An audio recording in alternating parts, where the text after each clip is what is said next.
Hi, I'm Jeremy Crosby. And I'm Nick Boucher. We're the hosts for the program that's all about your city, Talking Fitchburg. Every day, we pull together the news, events, and information you need to stay on top of what's happening in the city of Fitchburg. Find Talking Fitchburg on cable TV, Roku, Amazon Fire, Apple TV, and our live stream on the web. Plus, you can view all our headlines and stories on Facebook, YouTube, and our video on demand service. This is your city. Keep up with Talking Fitchburg and the issues that affect you and your neighbors. Want to know what's happening in your city? Get Notify Me messages from the City of Fitchburg. Visit fitchburgwi.gov on your computer or mobile device and select the big Notify Me button on the left. Enter your email and/or phone number, whichever is best for you to get notifications. Scroll down the list and select all the topics you're interested in to receive email or text messages about. You'll be notified every time one of your topics is updated. Sign up for Notify Me, one more way to keep up with your Fitchburg government.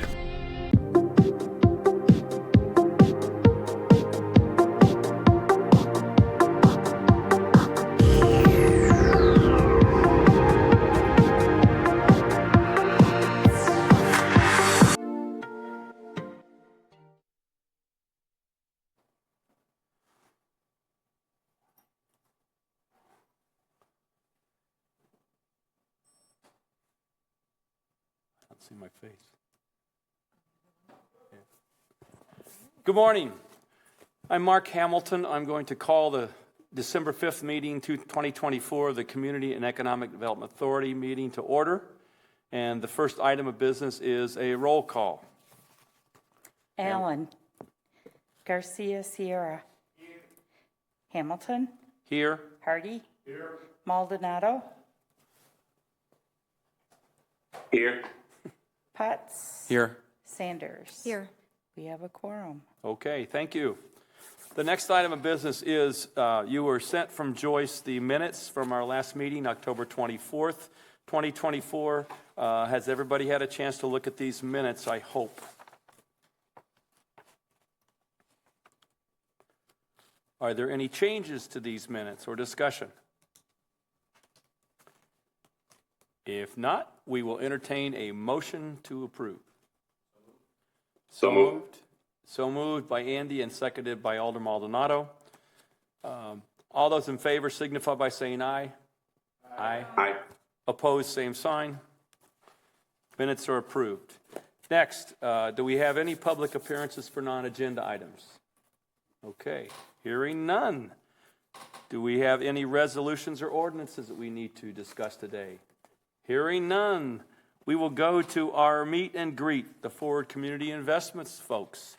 So I will turn the floor over to you. Welcome. Introduce yourselves and get started. I'm Ryan Zerwer, President and CEO of Forward Community Investments. That was an extraordinarily efficient beginning to the meeting. So thank you for having us here this morning.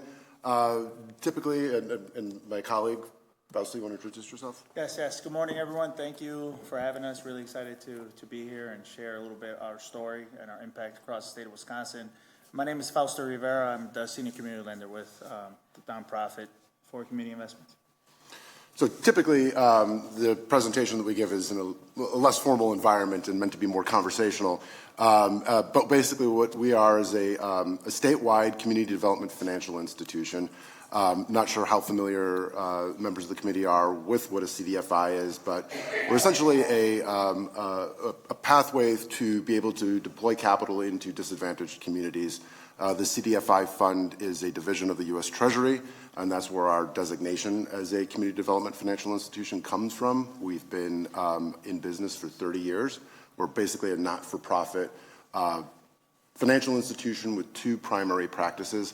A revolving loan fund, and a new market tax credits program. So we've got a formal presentation we can take you through. It's meant to be sort of a choose-your-own-adventure style, being able to navigate the content that we share out based upon the context of the audience and what they're looking to learn.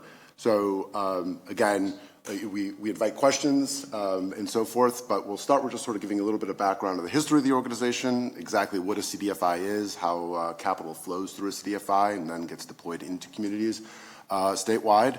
And then, like I said, just chime in with any questions as they relate to things that might be relevant to the city of Fitchburg itself. Okay, thank you very much. Proceed. Okay. Oh, and would you turn your microphone on? Push the little button down. It'll be green. There you go. Is it on now? I believe so. Can you guys see it? Is his mic on? It's red. It's red. Is that the color I want? Okay, awesome. Thank you. And then this presentation itself is something you're all able to see somehow? Okay, great. So as I indicated, we're a community development financial institution. We actually started, came out of the faith-based movement within Dane County. We were originally called the Dane Fund, and was originally a consortium of individuals who are social impact investors looking to address issues of homelessness within Dane County itself. We've since expanded over that period of time to become one of the larger lenders to nonprofit community facilities throughout the state. And we'll jump into some of the projects that we do. But a CDFI itself, as I said, we get our designation from the CDFI Fund, a department of the U.S. Treasury. And essentially the way CDFIs work is you'll see about 1,400 CDFIs nationally. There's about 24 in the state of Wisconsin, and they all come in different shapes and varieties and sizes in terms of the type of work that they do within those communities. But essentially, they're going to be anywhere from small business lending to consumer lending on tribal lands to community facility lending and everything else in between. The primary role of the CDFI ecosystem is to deploy capital within specifically designated census tracts that are governed by the U.S. Treasury as being CDFI qualified census tracts. So they're essentially trying to make sure that dollars flow through to communities in which have been challenged to have access to capital.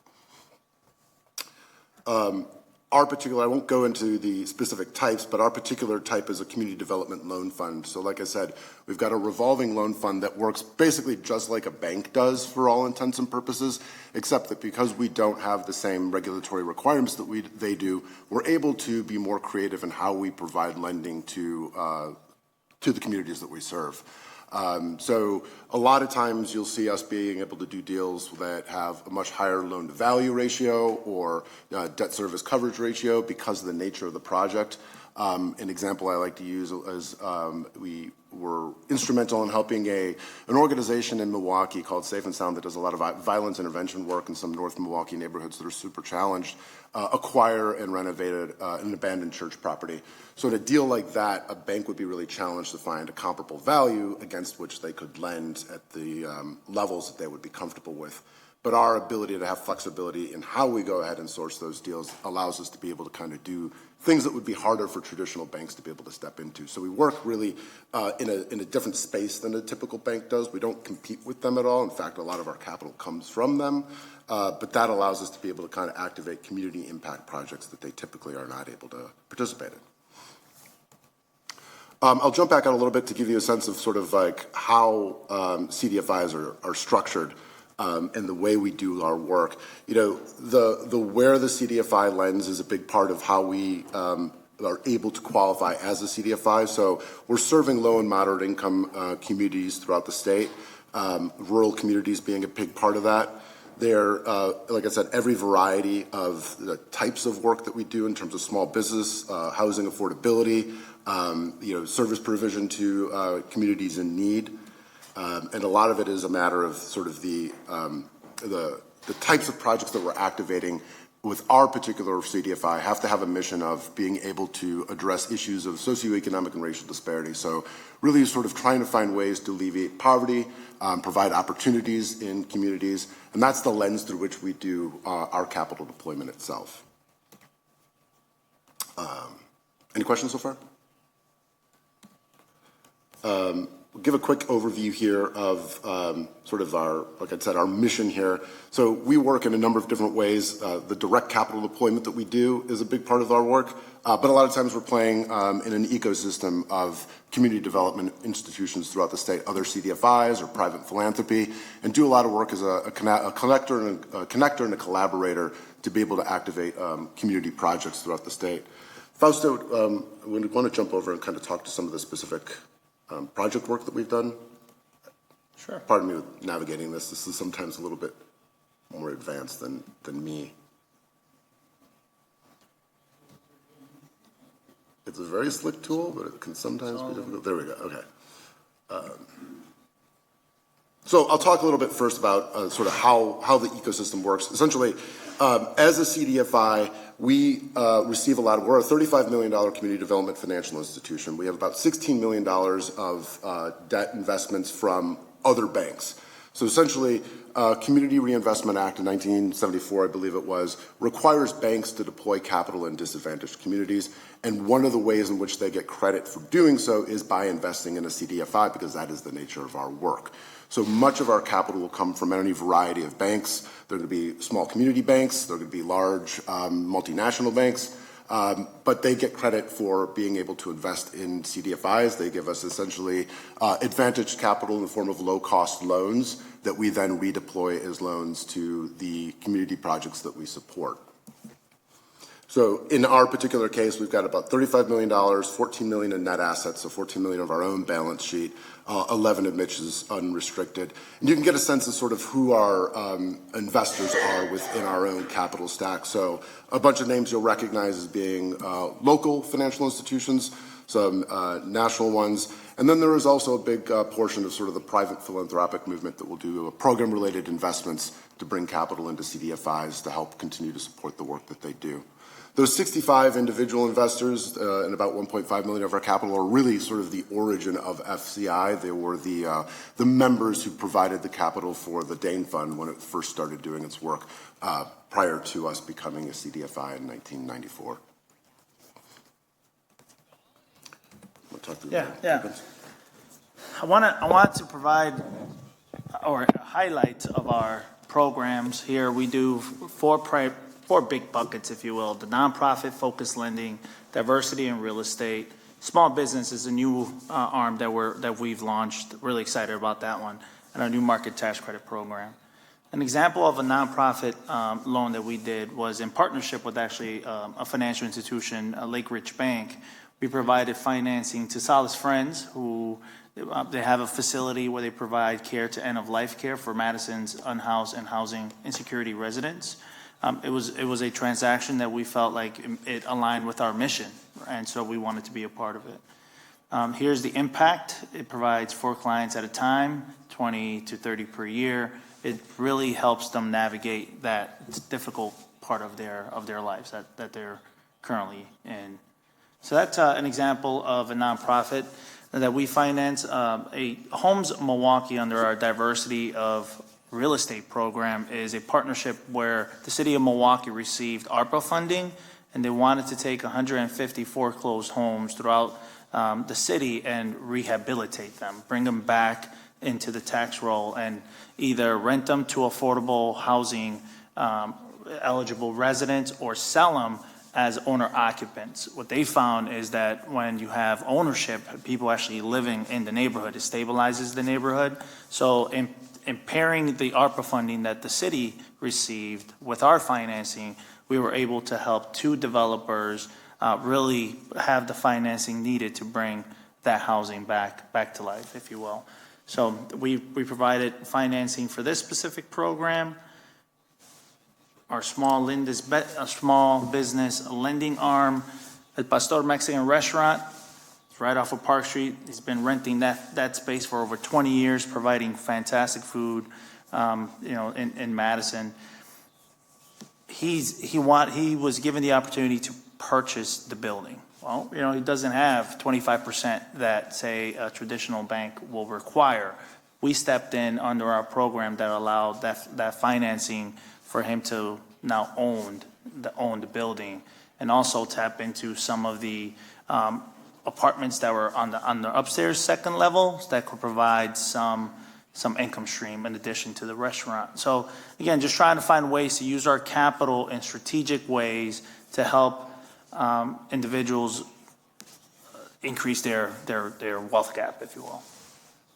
So part of the sort of underlying theme of many of the projects here is these are projects that wouldn't qualify for traditional financing because of either the value that they were able to lend against wasn't sufficient, or the cash flow was going to be stressed, but they didn't necessarily make them bad deals. They just weren't going to meet the credit box of a traditional financial institution. And a big part of the CDFI space is to provide what we kind of call sort of a nest for borrowers that we ultimately matriculate on into traditional finance. The idea is for us to be a revolving loan fund, and in order to be a revolving loan fund, we need to be able to help matriculate our borrowers on into that traditional finance ecosystem.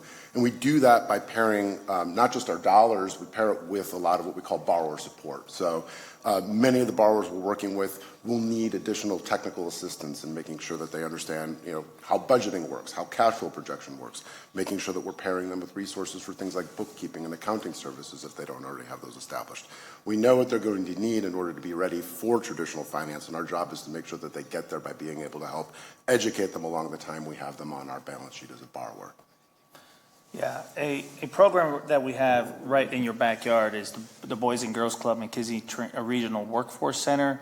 It's a project that we finance using new market tax credits. You want to speak a little bit about the program? So the new market tax credit program is a program administered by the CDFI fund. Ford's been in the project program for about 10 years. We've received 8 awards over that period of time. Our last one being in the most recent new market tax credit cycle. In the most recent new market tax credit cycle, where we were awarded $40 million in tax credits for allocation. The way the new market tax credit program works, and I think over the course of our 10 years, we're at about $180 million worth of new market tax credit projects that we've closed in a 7-year compliance asset management period. But tax credits are a way in which we're able to help support much larger projects than we would normally be able to support through our revolving loan fund. Being a revolving loan fund, we've got loan limits. We operate very much like a bank with regard to our lending policies. And so we're limited in how much we can do with our debt capital to support community facility projects. But for larger ones, and we've done several of them here in Dane County, we work statewide in those in the new market tax credit space.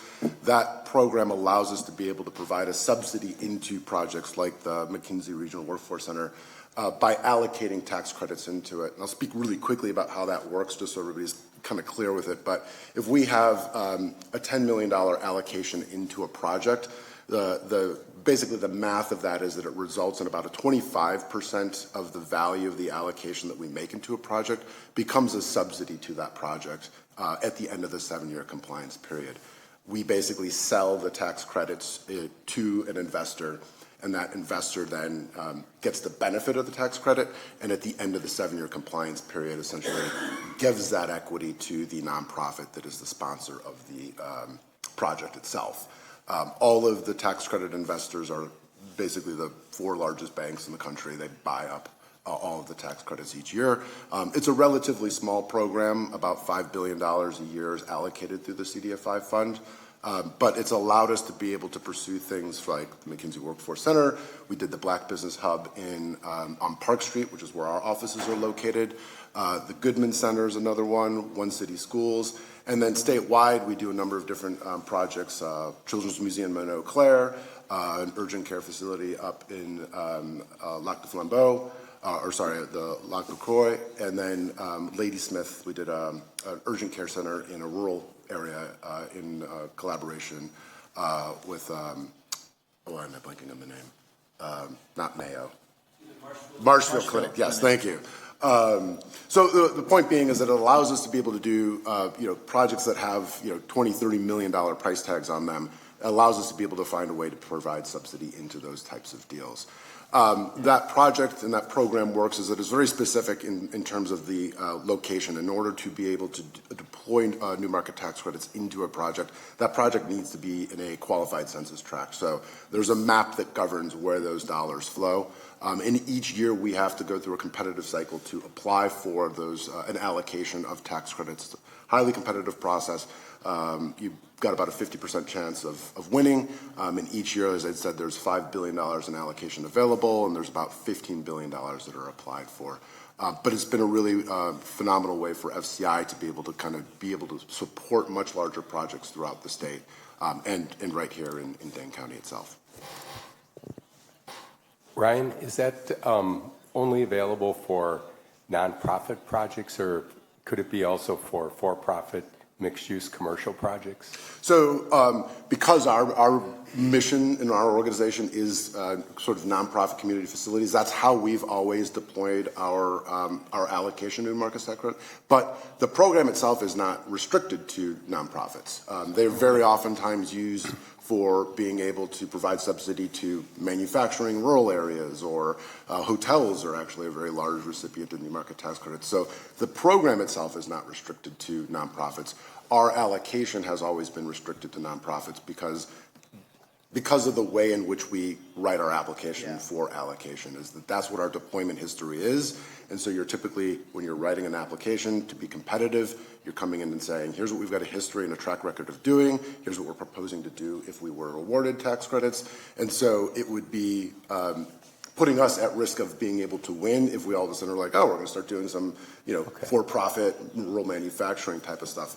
But they can be used in that way.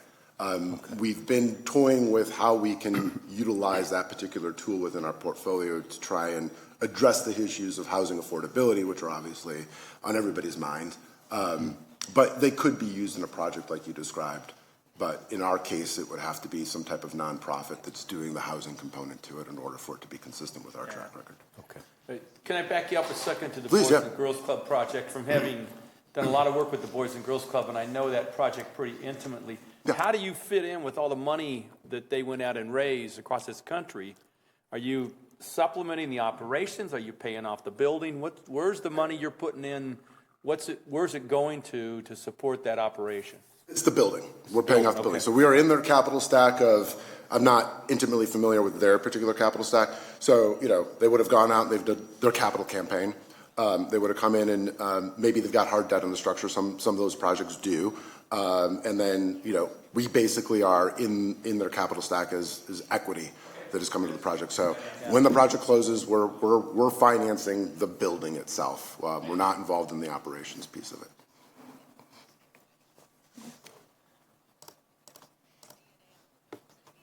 To your question, think the Marshall Planning partnership with the YMCA. That's a good partnership with a for-profit, nonprofit.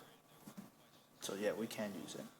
And the reason I asked the question is there's a potential project we're looking at that would have affordable housing, but also maybe a grocery component that would bring grocery to an area that's currently a food desert there, and it's in a qualified census tract. So as they're looking at the project capital stack, I was just wondering if there was a way to incorporate new market tax credits in something like that as they try and put that deal together.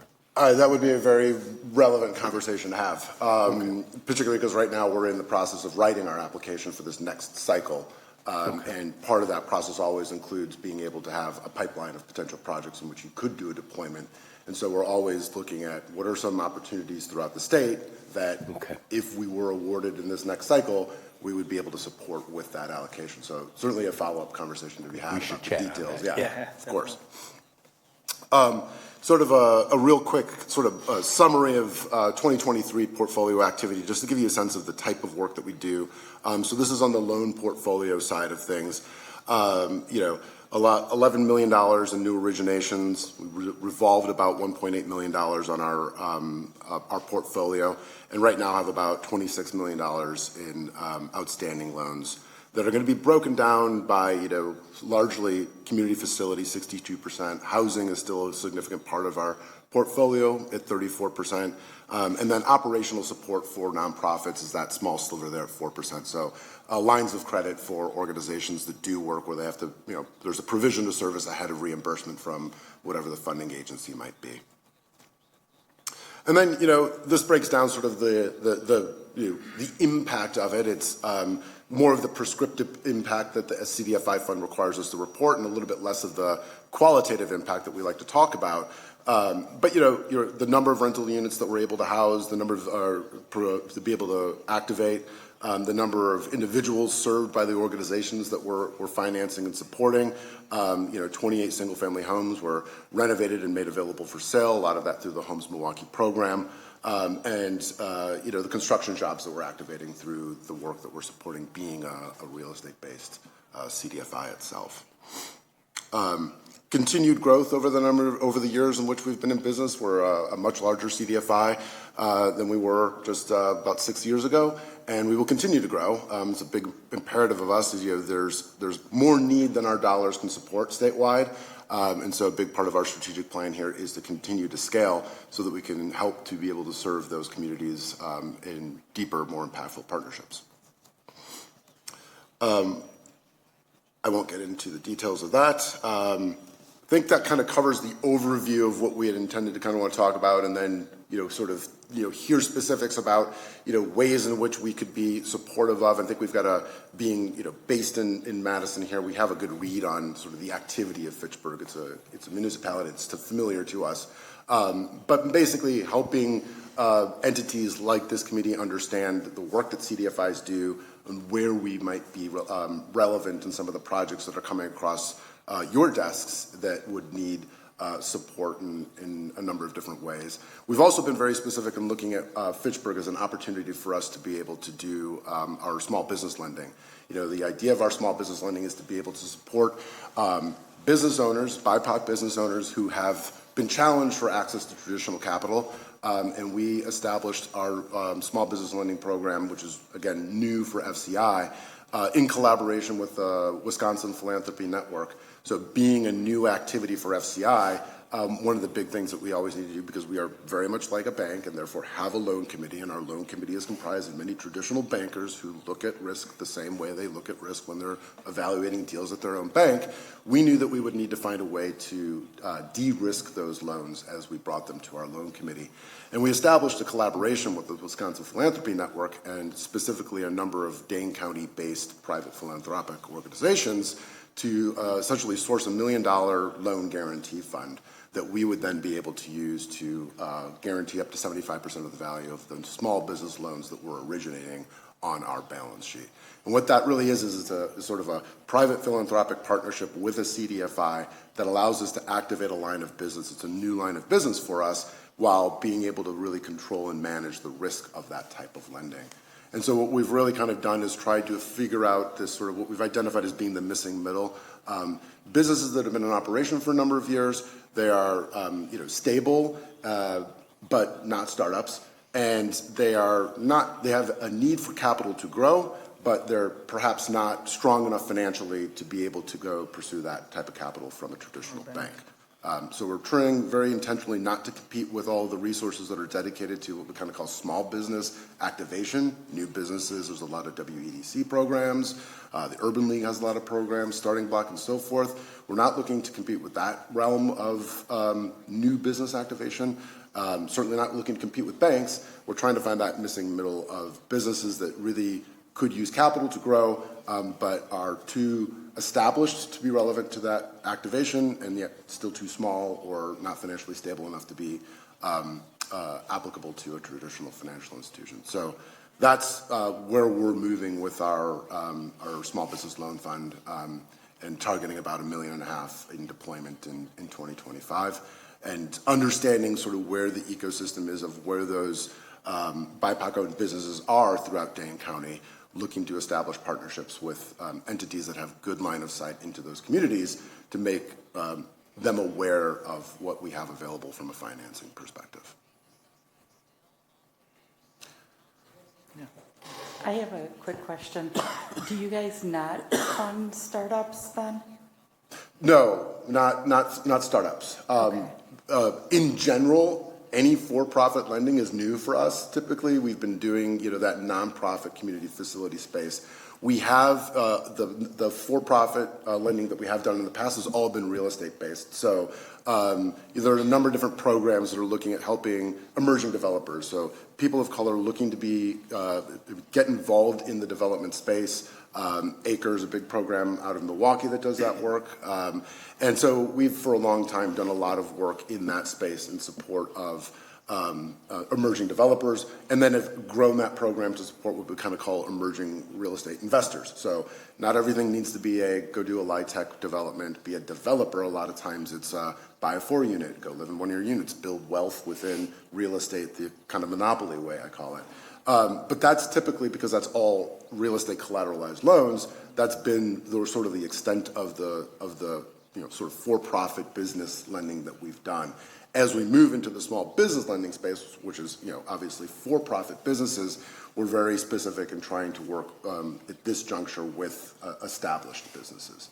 So it wouldn't really be, a startup would be harder for us from the standpoint of trying to find that credit box that we can get our own committee comfortable with. I'd like to see us grow into that space, but feel like there's an ecosystem in place that really does a lot of work and provides a lot of resources to those startups already that we wouldn't want to compete with. Can you tell us what organizations here in Fitchburg you work with? For what aspect of the startup? Just your partnerships that you have. Latino Chamber of Commerce is I one was for sure. that was one of Yeah. I was going to ask about, because I do a lot of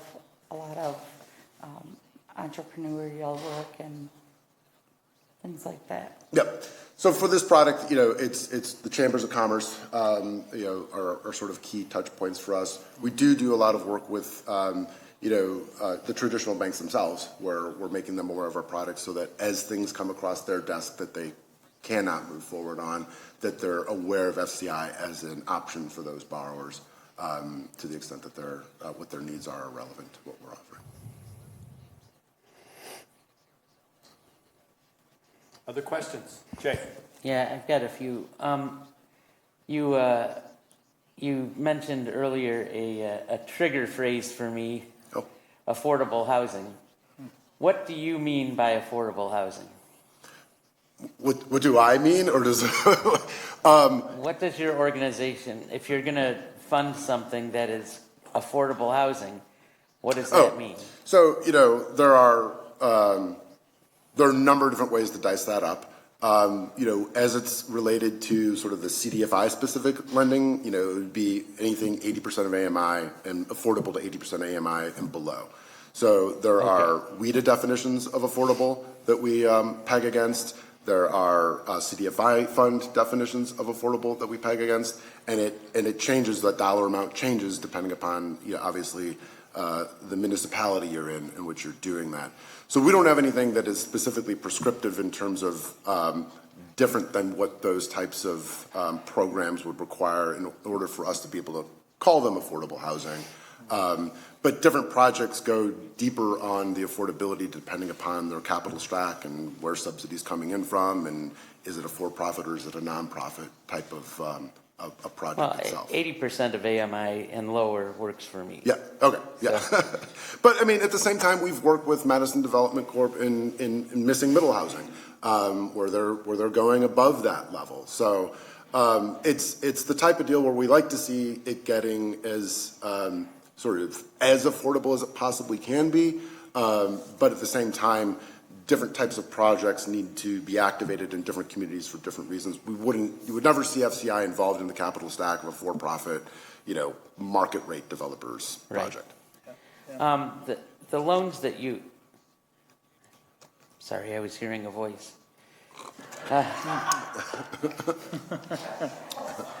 Don't know what that was. Are the loans that you provide, are they a lower interest loan than a standard market rate loan? Not necessarily. And I'm always kind of careful to be able to kind of relay this. When you're working in the space of providing access to capital for projects, programs, individuals, whatever it might be that would otherwise not be able to access capital, the quote-unquote market rate is something different than what you're looking at when you say what's the prime rate at a bank, right? Your benchmark for quote-unquote market at that point is, credit card rates, hard money lenders, et cetera, and so forth. So when you're looking at it that way, yes, we're substantially below market, but we're not necessarily below what you would see from prime rate at a traditional bank. We tend to track around that same number, but depending upon the project can sometimes come down below market, and through some vehicles we do offer sort of substantially below market interest rate. But at the same time, the ecosystem of dollars that come into FCI work very similarly to, not very similarly to a bank, but we have the same issues and challenges, right? We have a cost of capital from our investors and need to make a margin on that in order to be able to, finance our operating budget. But that's a long way of saying, compared to what would be otherwise available to the projects we're supporting, yes, they are below market. Are they cheaper than prime? No. Okay. So you said that you're providing loans to, organizations that may have difficulty going through a traditional loan process, which to me sounds like a complicated way of saying these are a bit riskier loans than what a bank may normally take on. Mm-hmm. Because of that, have you had defaults or foreclosures that you've had to deal with? So this is I'll say the short answer is that historically speaking, FCI, I think in the over $200 million we've revolved through our loan portfolio, I've written off less than $400,000. So we have a very low default rate. CDFIs in general typically have lower default rates despite this bias of, it's riskier loans. We're in a relatively conservative pocket of the CDFI space, given that we actually have collateral on our loans. You'll see a lot of CDFIs that do unsecured consumer lending or unsecured small business lending, and even in those environments, you don't experience the write-offs that you would expect with all of them being riskier loans.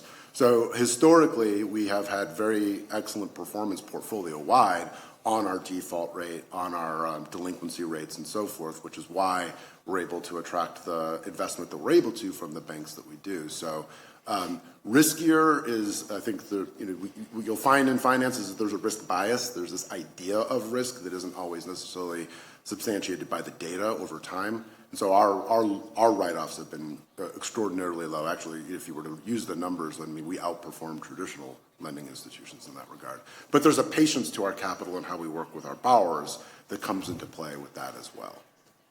All right, and then the other question I had, and I don't want to get too deep in the weeds on this, is the new market tax credit.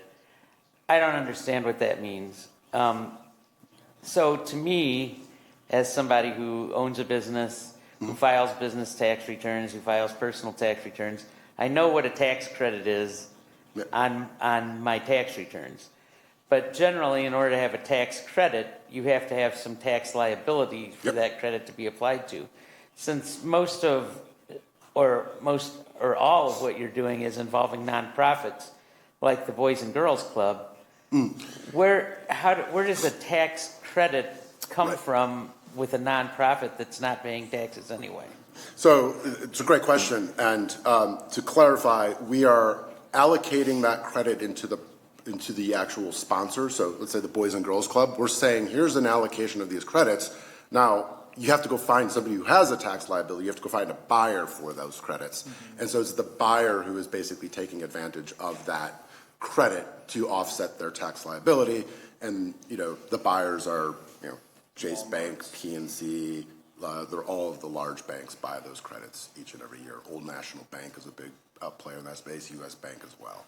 So they're the ones, these banks who do have a tax liability, are the ones who are actually buying the credit. The nonprofit is only being able to, we're basically giving them the credit in their project to sell to the credit investor, and that's where they get the subsidy, and the credit investor gets the benefit of that offset for their liability. Does that make sense? No, but I understand it. But you're right. You need a tax liability in order to take advantage of the credit, and a nonprofit would not have a tax liability, but they're not actually taking advantage of the credit. They're selling the credit, and that's how they're getting their benefit from it financially. Great question. Other questions? I do. Go ahead. So at the WIDA conference, we had a great presentation about CDFIs and the positive impact that CDFIs have onto communities. So kudos to you. My question, I work directly in housing, is about the ACRE program and your participants. So do they need to have projects under their belt before you start working with them, or can right away, once they graduate from the program, do you work with them? We'll work with them right away. That's the whole idea is that, you need to have this pathway to being able to be recognized as a developer in that space, and we know that they're going to need support in those early stages. So no, we don't expect anybody to have a project completed. We know we're going to be working with developers who are doing something for the first time. So a lot of times what we're doing in those is pre-development loans. So an ACRE grad who has a project in mind, maybe they've got site control and they need to be able to finance their architectural drawings and environmental studies and whatever else might need to happen prior to being able to get all of the entitlements of that project. So we're typically doing kind of pre-development or construction lending on that front, not so much the permanent lending, just because of the duration of our capital, but does not require that they've done something before. Are there any local graduates that you've worked with here in the Dane County area? Kaba would be one. I don't know if that name sounds familiar, but yeah, Kababad's he's working on several projects in Dane County, even out Columbus. That he's a borrower of ours, a working partner of ours. There are a number of acre grads within our portfolio. A lot of them will be more Milwaukee-based because that's where that program is. But we connect with all of the Madison acre grads as well, and so keep a pulse on kind of who's doing projects throughout the county, if you will, to keep track of where we can be relevant. Okay, thank you. Yep. Are there other questions of Ryan and Fausto? Joyce. I have one. So the new market tax credit census tracts can you tell us where they are in Fitchburg? I can send you a map. There's a map that has all of those specific census tracts kind of laid out. They're very, very prescriptive. Yeah. So I didn't know if they were the same as like HUD. There's qualified census tracts, or if there was maybe something a little different. They're probably leveraging the same data, but if you will, the metrics of distress that they use oftentimes can be different. So you will find census tracts that are CDFI qualified census tracts, but not new markets qualified census tracts. So there's a great link that the CDFI fund has that I'll share out that you can use to be able to put in an address and determine exactly where that property sits relative to this qualification. But that would be the easiest way to do it, because it'll literally be that side of the street qualified, that side of the street not qualified, this half of the block qualified, that half not qualified. It's very strange, to be honest. Yeah, we've run into that with other programs. So thank you. Great. Other questions or comments for our guests?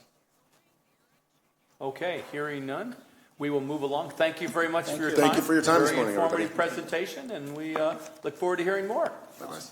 I'll also go back with you on that specific project that I referenced. Please Okay. do. Okay, moving along on the agenda. Hotel room tax considerations, and Mike sent something out last night. Yeah, and you have the floor. Sure. Thank you, Mark. That is the third quarter room tax report from Carrie Miller in our finance department. So for the third quarter of 2024, we came in at $161,339 and 51 cents. That's down about just under 12% from the third quarter of 2023 when we were at $183,275. So we're trending lower this year overall by about $19,538 there. So just something to be aware of. We had the finance department kind of look at, was it one property in particular? It seems like it's across the board. All of our properties are down, a certain amount there in that quarter. So we just want to monitor that. Thankfully, I was conservative in our projection for 2024. So my projection is 525 in the budget. Last year we came in at 556,888. So hopefully, even if the fourth quarter is down, we kind of land kind of within that range and everything. But there are some changes too in the hotel properties. The Wyndham Garden Hotel at Hatchery Hill sold 2 weeks ago on Friday. The closing was. So Dave Schutz sold that property. He had previously sold the Wyndham Hawthorne Suites, the one at Hatchery Hill in between the parks, to a gentleman by the last name of Patel. This property was sold to a gentleman by the name of Mahesh Sharma. So we're going to be reaching out to him to get a meeting scheduled. to just do introductions and find out their plans for the property. My understanding is that they're planning to keep it as a Wyndham Garden, but they're also planning to do some, I think, significant investments that need to be done to the property to kind of keep that Wyndham flag. And then my understanding is that they're also talking to some potential restaurant tours, because with a Wyndham Garden, a hotel like that, you're actually supposed to have a restaurant. So that hasn't been in place for the last couple of years, but that's kind of one of the Wyndham Garden Place brand, kind of requirements there. So it sounds like they're maybe having conversations with a couple of different restaurant operators. So once we get an audience with them, hopefully I'll have a better update for you at the next meeting. But just something for us to monitor, and maybe we need to kind of tighten things down a little bit in 2025, because if they are doing some, let's say, investments and renovations, maybe some of their room inventory will be offline for a while. So that's why we want to kind of get an audience with them and find out, what their plans are. One good note, of course, is we've got the Spring Hill Suites under construction right now. That one won't come online probably until October, but we really didn't account for that one kind of in a room tax projection for 2025.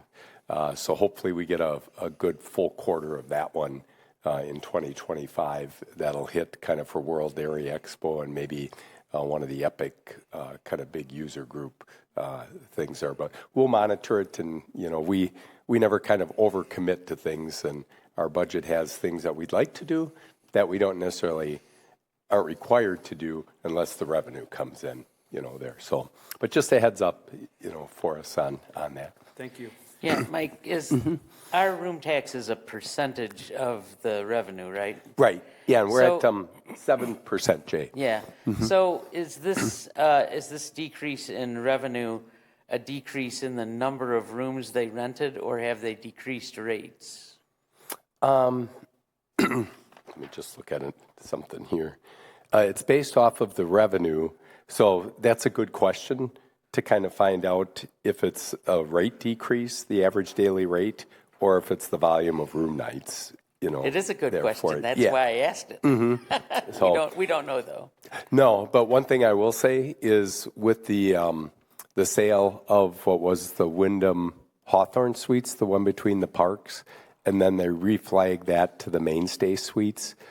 Just anecdotally, with me looking at it, the average daily rate is lower there as the Mainstay Suites compared to what it was as the Wyndham Garden Suites. When you go out to their site, or when you go out to third-party sites like, the Expedias of the world and everything there, it is a lower average daily rate there for that property. So I think that... Clarifying point. The one you're referring to is by the group health cooperative. Yeah, that's the Mainstay Suites now. now. The other one is the one that's supposed to used to have the Tuscan Grill on top over there. On right. Okay, that's the Wyndham Garden Place. Thank you. Yeah. But Jay, to your point, we'll kind of ask some of those questions as we're meeting with some of the property owners there, just to see if we can get a little bit more insight in that. So when they provide their reports to us every quarter, they don't tell us how many room nights. No, it's just. Can we request that? Revenue. Is that something we can ask for as part of the report they give us? I mean, they must know. Yeah. Yeah. I mean, it must be information that's easily available to them. Yeah. I don't know. We'll have to check into that a little bit and just see. Yeah. Do some research on that. Yes, Dan. Average room rate could be considered highly confidential by each hotel, and that may be something they don't want to give out. Yeah. I was going to mention that I think it's a standardized form that they fill out from the Department of Revenue. I don't think it's something that we specifically ask for, if I recall, but. And that's why with the hotel room tax report, we just give the overall revenue. We don't do it by property there, just because of kind of proprietary information. Sure. For them. Just a quick comment, and also it looks like each quarter kind of like fluctuation. There's the fluctuation there, and when you looked at across the years, it's usually a trend. Quarter four, it's lower, and you see it's higher in second and third. So I will see that as just a regular business operation there. Yeah. And sometimes, too, it depends on maybe some things that are happening at a regional level. You know, like if there was a big regional kind of activity that either Destination Madison or the Madison Area Sports Commission brought to the region that, you know, happened in 2023 that didn't happen in 2024. You know, sometimes you can have those fluctuations as well. You know, for I think next year we might see even that third quarter less due to Ironman pulling out. Yeah. So. What was the other one, the sports one, the CrossFit? Yeah, CrossFit Right. Games. That was one that moved to a different city. Yeah. Mm-hmm. So. Okay, anything else about room tax? Hearing none, we will move into the Economic Development Director and Committee Member reports. Mike and Joyce, you have the floor. Just a few development updates for you. Blue Plate Catering is taking over the former A1 Furniture building there and is planning to do some significant investments in that building, probably about a $1.5 million investment in that, but that'll be their kind of headquarters operations. They're also trying to get a conditional use permit to have a smaller kind of special event venue in there, I think, for 125 people. They were at the Plan Commission last month, didn't move forward there. I think the Plan Commission had some questions on how they would plan to park events at that facility and everything. So I think they'll be coming back again, hopefully in December or January for Blue Plate Catering. They're over on the far west side, you know, long established business and everything there, and would be a great reuse of that facility. You know, that most recently has been kind of housing the Little John's, you know, initiative there that didn't move forward. And then Paul Canarella decided to sell the building. So Blue Plate Catering is actually acquiring the building. And again, we think that would be a great reuse of that site. And then to the north of that was most recently the Mad Power is reopened now as the Loxley Event Center. So they are operating that. Rachel and Melanie, I saw them last night they were at the Chamber event, and they've got some events coming up this month and next month and everything, but that's available for various types of events for it. Then Hartung Fields over on the east side there, apartment construction continues over there with the 169 Hartung Fields apartments, and then 51 townhome units that will be for rental, that kind of rim the new road construction there. And then in the Holmes Boberschmidt land, kind of in the uptown area, north of the projects that Avante's done, south of where Central Park Place goes to the northwest there, Corey Frank will be building approximately 110 units there. So that will be kind of the first start of development on some of that Holmes Boberschmidt land, which we're really hoping that gets opened up so we can get more rooftops and housing units over in that particular area. That's rental. Yep. Mm-hmm. That's rental. Mike, is that going to be one building or two? That's going to be just one. It's a really tight site because there's an environmental corridor and everything through there. And kudos to our staff as well as to CARPC and the DNR, because there was kind of a unknown wetland delineation, and they collectively worked together very efficiently to get kind of an exemption. Otherwise, that would have killed that project completely. So kudos to the respective staff people to keep that one moving forward. And then the UW Health Rehabilitation Hospital that's planned for Uptown. We were on with them with the development team this Tuesday. So we're continuing to move that project through the entitlement process there, and they hope to be in the ground in start at least in summer of 2025. So that continues to progress. That's going to be a 40-bed physical rehabilitation hospital as well. And then just looking at all my notes here. The minor comp plan amendment, now I'm along Seminole Highway, there south of the Hop House on the Tim O'Brien property there, that Newcomb Development is bringing forward. That comp plan amendment minor will go to the council next week, Tuesday, on December 10th.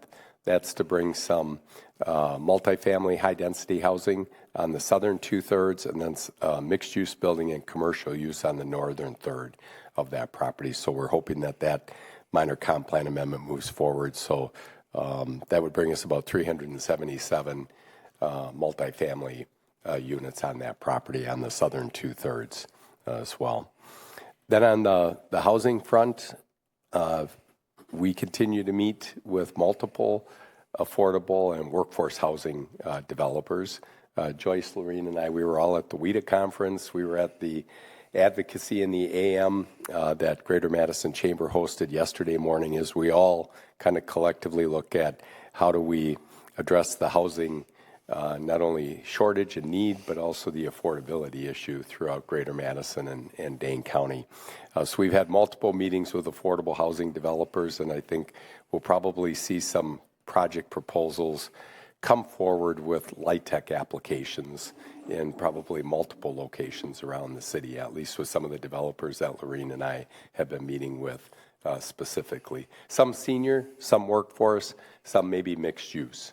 And some might be on the west side, some might be in the Southdale neighborhood there, but we're continuing to have lots of conversations and meetings with folks as they put some project ideas together. The other project that's out there is now I'm at the quarry site across from Super Target. Colburn Hunley continues to move that one forward, and hopefully they'll be starting to move dirt sometime in 2025. Again, along the front of McKee Road, there would be 4 lots with a Chase Bank right at Fitchrona and McKee Road, a Chick-fil-A, a Crew Car Wash, and a McDonald's. So those would be the 4 from east to west along the front on McKee Road. And then the northern two-thirds of that property then would be possibly one large big box or a collection of the junior boxes, possibly some shopping retail in the Home Goods, Max, Ross kind of Ulta world of the junior boxes there.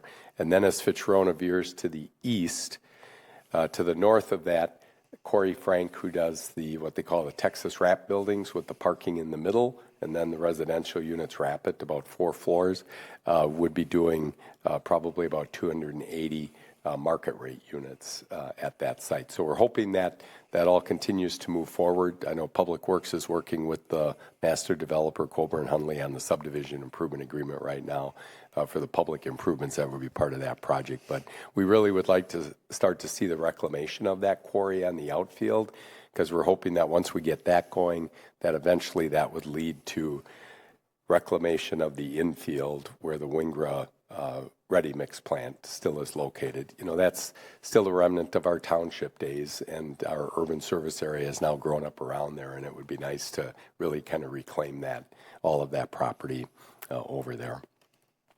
Then on the housing front, we were at the committee of the whole meeting on November 20th, specifically to go back and report on kind of our work on housing programs. The rent-to-own program that we talked about with CEDA at the last meeting, the council directed us not to proceed with that program.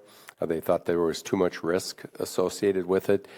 So we were told to kind of stop working on that and not proceed with the next phase of due diligence and analysis with our consultants, H&A Advisors. But then as we were continuing to work on that program, local development entity, Gorman and Company, approached us with a single-family affordable development idea and concept and everything. So they came to that committee of the whole meeting along with us, and based on kind of a high-level, 30,000-foot, here's the concepts and ideas, the council would like us to engage in that conversation and process to see if that would be a project that we could bring forward. So with that direction, we've got a meeting scheduled internally on January 9th with the mayor and city staff, cross departments there, because some of the parameters of that program would involve some policy decisions by elected officials as far as TIF participation, maybe underwriting of our development fees from a city standpoint. Those are some things we haven't done before. So we want to kind of have an internal meeting first to figure out what would be that approach to have those conversations and discussions. But then I think the plan would be to have Gary Gorman and his team, Ted Matcom, come to the Housing Advisory Committee meeting maybe in January. There might be an extra meeting for the Housing Advisory Committee, and come to CETA to start those conversations and that discussion. But it might be a project specifically for the clean fill site between Highway 14 and MM. And we're excited and appreciative that Gary came forward, with the idea. And he's got some asks of the city, but in return for that, he would look to waive the Gorman Company's development fee as part of that. So who owns that land? It's owned by a gentleman by the name of Jim Fosside. Yeah, he's owned that property for a long time. Where is there? Between MM and 14, it's the clean fill site, so it's north of where you come off the interchange at Lacey Road, but the first property to the north there is owned by the Osborne family, and then once you get to a little further to the north to the clean fill site where it narrows up by McCoy Road there, University has a small part in the corner, but then the rest of that is the Fosside property in the middle. Yeah. There's a cell phone tower there. Yeah. Mm-hmm. And then just a couple of things to look forward to in 2025. That's on kind of our to-do list here. Are an update to the housing plan. That plan was completed in 2019. A lot has changed since that time in the housing market. So we're in need of not only a data update, but kind of a strategies update with that housing plan. So we're collectively as staff already talking about how to approach that update, and just had conversations last night with the consultant about ideas of how we would approach that. And then Lorene is working on possibly an intern for us for the spring semester through the La Follette Institute at UW. That would maybe help us with some of the data update related specifically to comparable communities' kind of fee structures, and then kind of their policies related to fees and affordable housing and stuff like that. That would help be some good data and information for our policymakers to take a look at. We're also looking in the second half of 2025, our City in Motion Forward Fitchburg document is in need of a refresh as we continue to kind of check the items off of that to-do list that we've accomplished. We could use a refresh, an update of that document, and also post-COVID, a lot has changed. So, what are some of our economic development strategies related to that? So we'll be looking to launch that. And then another exercise that we want to go through is something called the Developers Roundtable, where we bring developers in to kind of have a kind of a strategic, structured, facilitated conversation with them about what's working well in Fitchburg when it comes to doing development, and maybe where are some things that we could improve or be more efficient, or are there updates that we need to do? We all know we need to do the comp plan update. We all know we need to do the zoning code rewrite, but are there some other things out there, through our processes and systems that we can take a look at? So we're Lorene's already, and Joyce is focused on how do we approach that, and we'll be meeting with the mayor early in the new year to get her thoughts and perspective too on how we want to proceed with that. So, and with that, it will not just be the specific developers, but also, let's say, their technical teams, so like their engineers and folks like that, and kind of the people that are the boots on the ground actually working on projects. And are there some things that come up? We already know there's a few things with smart code, especially in our climate and environment, here, that, I think we know we need to do a little tweaks and updates and, refresh to some things. But it would be helpful to just have that kind of facilitated conversation. And then hopefully that also is helpful as we go forward with the comp plan and the zoning code rewrite as well. We think that information and feedback will be helpful for that too. So, And then I don't know if it's going to come to us, and I may encourage them to send it to us, and this is a heads up for Jay and Joe. But I think at the next council meeting, there's going to be the lighting ordinance that's going to be referred out.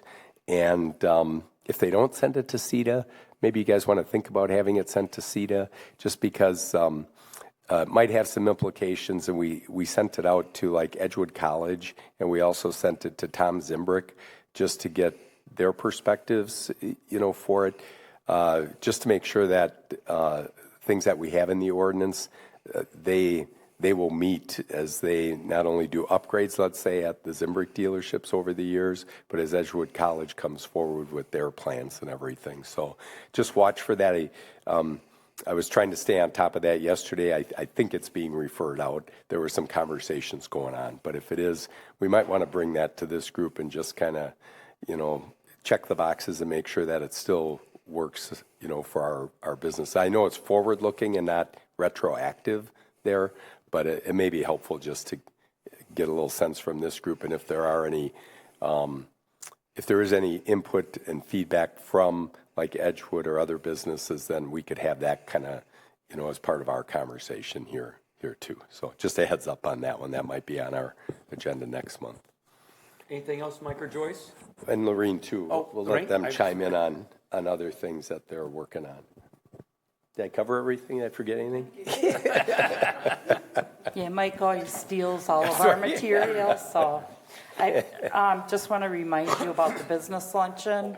The numbers are down, and we think it's probably due to the fact that we're very close to the holidays. So invite your family and friends. We're going to miss Dan. He's already got another party. So if you haven't registered, please do so. We have a great presentation.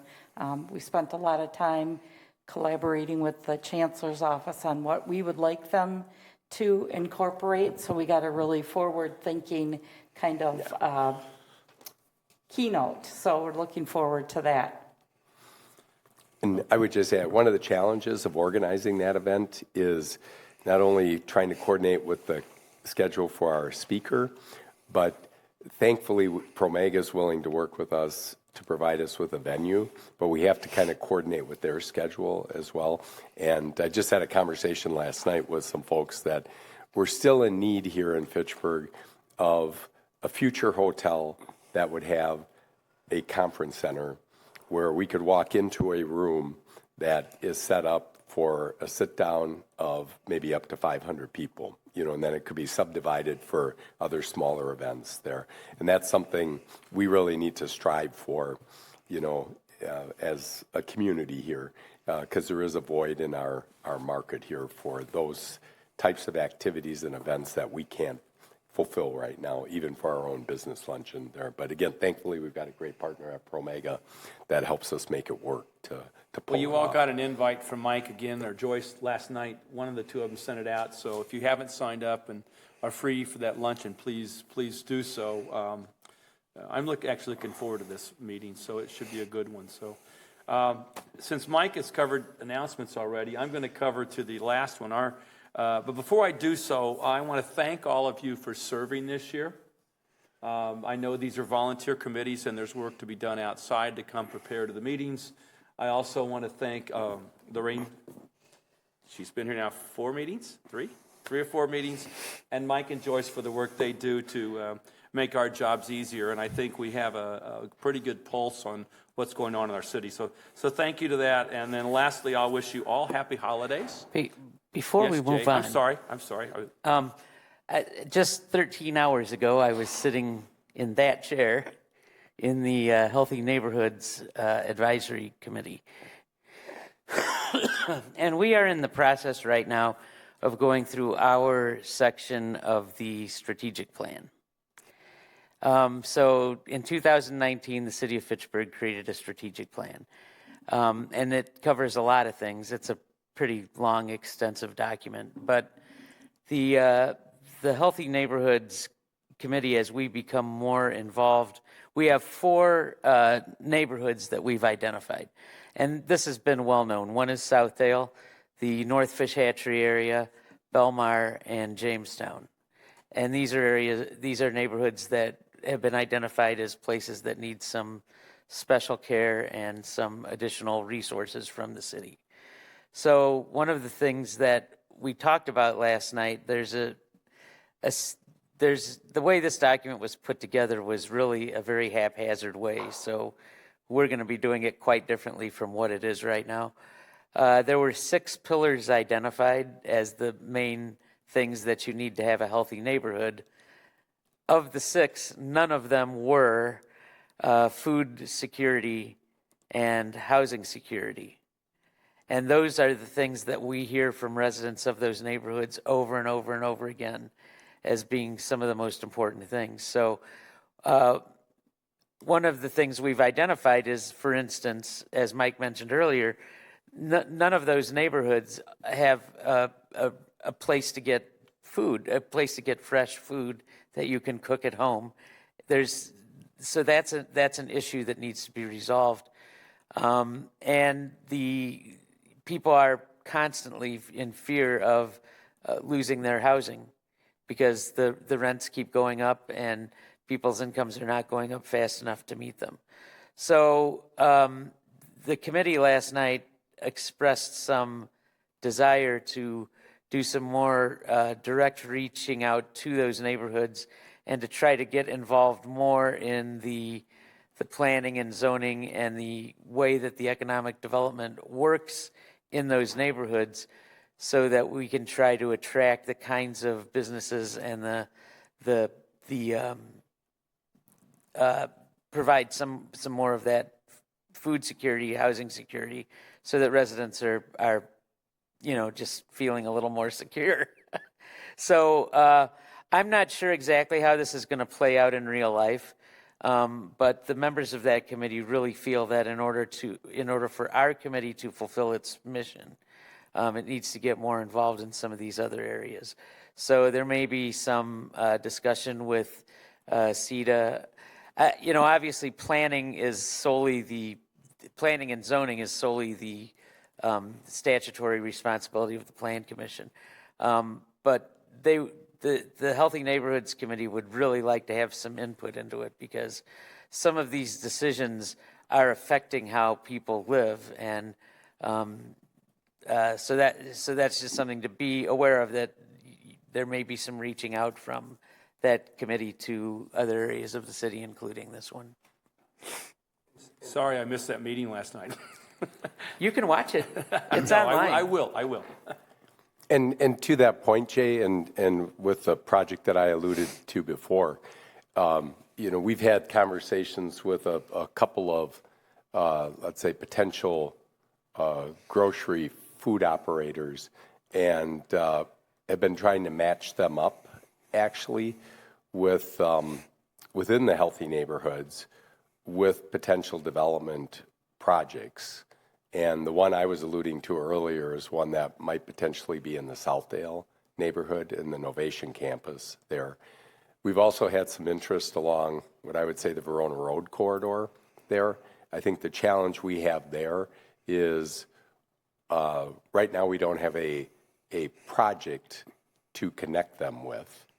In Southdale, we're matching them possibly with a developer that would do a housing project that then we would work through the TID district there to add a commercial component, that would bring the grocery and everything there.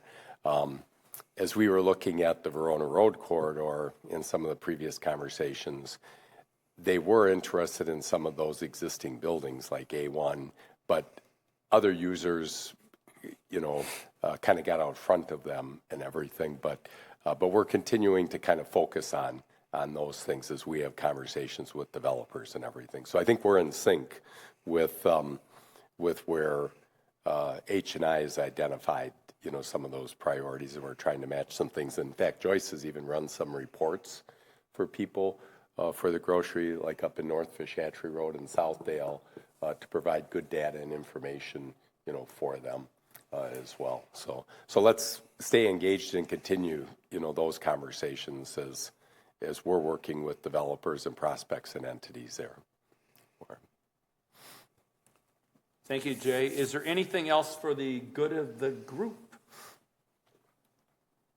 Well, then I will entertain a motion to adjourn, and as I say, wish you all happy holidays again. So moved. So moved. And a second. All those in favor? Who was that? Jay Andy. moved and Andy seconded. All those in favor signify by saying aye. Aye. All right, we will see you all on January 23rd. Thank you.